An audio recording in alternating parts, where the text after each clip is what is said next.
sleep with exactly $4.50 in a mason jar every Friday night. Not $5, not a handful of change, $4.50 counted out every single Friday for as long as I'd lived with him. I didn't clock it at first. Who audits their boyfriend's coin jar? But the jar sits on his dresser, and one Friday I watched him come home, empty his pockets, and count coins into his palm like a cashier. 2 quarters back into his pocket, the rest into the jar. Deliberate, precise. The next Friday I watched again. Same ritual. He counted, removed the excess, deposited $4.50. When I peeked inside the jar while he was at the gym, I found a folded index card taped inside the lid with a number written on it. 187. The following week the card said 188. He was counting weeks. 188 weeks. That's over 3.5 years. We'd been together 3 years and 7 months. At first I thought it was charming. Some quirky savings thing. Then it started to itch at me. I mentioned it to my sister over coffee, and she said the thing that ruined my sleep for a month. People who track money that carefully are usually hiding money somewhere else. That's how Dad was before the divorce. And just like that, my boyfriend's cute coin ritual felt like the visible corner of something buried. What was $4.50? A payment? A debt? Some tiny installment on a secret I wasn't part of. So I tested him. One Friday I got to stack it before he did and slipped an extra dollar in quarters into his pocket. That night, he counted, frowned slightly at his palm, set aside the extra dollar with the precision of a bank teller,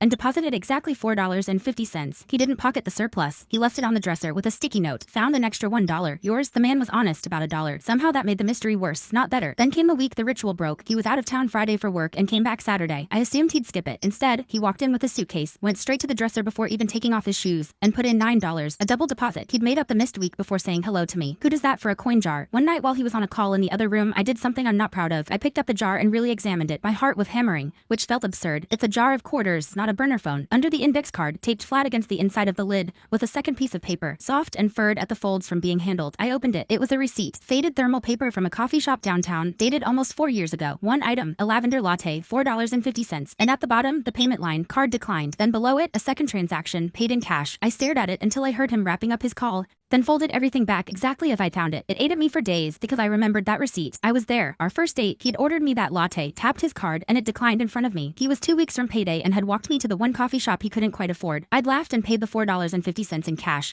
and told him he could get the next 100. He'd gone so red I thought he might actually leave, but that still didn't explain the counting. 188 weeks. Why the ledger? At 2 a.m., my brain offered its darkest theory. He was paying me back, literally, keeping score until he was even. And then, what? Done? I finally cracked on a Sunday while we were folding laundry. Super casual, like it had just occurred to me. Hey, what's the deal with the $4.50? He froze, holding a towel, caught red. He asked how long I'd known, and I confessed about the receipt. He got this embarrassed smile, went to the closet, and pulled down a shoebox. Inside were rolled coins, deposit slips, and a printout from a jeweler. He'd been saving $4.50, one first date latte, every week since our third date, the day he says he knew. The jeweler's printout with a ring. The balance needed, $945. Week 188 times $4.50, $846. 22 more lattes, he said. You weren't supposed to count. I've never told him I'll say yes, but I've started sneaking quarters into the jar.